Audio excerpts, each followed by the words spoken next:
უეჭველი ქართველია. საქართველოდან წამოსulis მიზეზი არის ყველაზე მნიშვნელოვანი სათქმელი ჩემთვის. ამერიკაში რო ვერ შემოგეღწია მექსიკის გზით, ეხლა სად იქნებოდი და რას გააკეთებდი? არავინ არაფერს პირში არავის არ ტენის. კარგი პორნოვარსკვლავი იქნებოდი. ეხლა ჩემი ტვინი პირდაპირ იმას მეუბნება, რომ გიპასუხო კი. სანამ მექსიკი წამოხვიდოდი, მექსიკაზე მხოლოდ სერიალებიდან მქონდა გაგონილი. აი ეს მუსიკა. ფანტაზიური ხარ?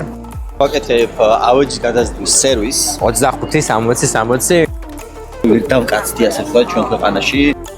დიდების მოყარე ხარ თუ ქვეყნის სახელზე ფიქრობ? იმიტაციას ვაკეთებდი, რომ დიდარი ტიპი ვარ. შენზე თუ გაგიგია, რომ აი აფრესო. როგორც იქნება ვისწავლებ გიზელი ცხოვრება, გაურბოდი რეალობას. უცხო პლანეტელების გჯერა. მე თვითონ ვარ საკუთარი თავისთვის სასწაული. რატო არის ხოლმე სხვა ქვეყანაში წასვლა ზოგჯერ საჭირო, რომ აი ეს გააცნობია, რომ ადამიანმა? ყველაფერი აქ ხდება. იქნებ თეთრზე თეთრია ხოლმე და შენ გონია, რომ შავია. მე რაღაცა ძალიან დიდი ხანია კარგად ხარ. ხოხტე რომ არ გავიწყდება და გავიწყე. მოძალადე თუ ყოფილხარ როდისმე? თუ კი რამე შეიძლება ნაგავი მოგიფიქრდეს ეხლა თავში ყველაფერი ვიყავ.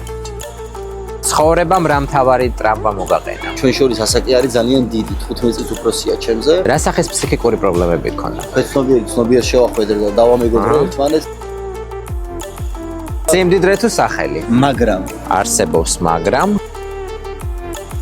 ვაპირებ ისეთი რაღაცების გაკეთებასაც არასოდეს არ მithვია. ღმერთო გთხოვ. მივიღე ის აზრი, რომ ცხოვრება არის სულ ერთი წამი. როგორი მეგობრები გყავს აი რა წრეში ტრიალებ ნიუ-იორკში? უპრინციპო ადამიანი ვიყავი ძალიან. ხდალი რაში ხარ? ძალიან გაბრაზებული ვიყავი დიდი ხნის მანძილზე ღმერთზე.